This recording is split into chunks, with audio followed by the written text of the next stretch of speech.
আচ্ছা, প্রত্যেকের পাড়ায় কিছু না কিছু পাড়াতুতো কাকিমা কাকু মাসি মেসো পিসি পিসো এসব ঘুরে বেড়ায়, যারা সারাদিনে অল্প বিস্তর হলেও পিএনপিসি করে।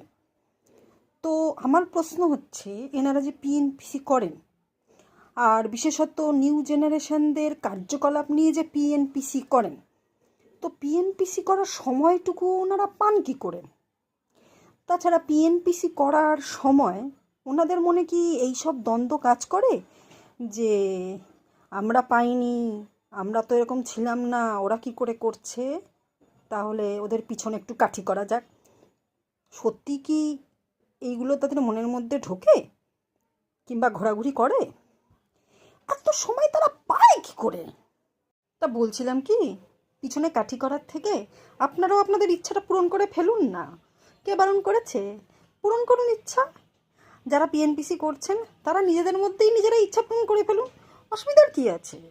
ভালো থাকুন, ভালো থাকতে দিন, কারোর ক্ষতি করার চেষ্টা করবেন না।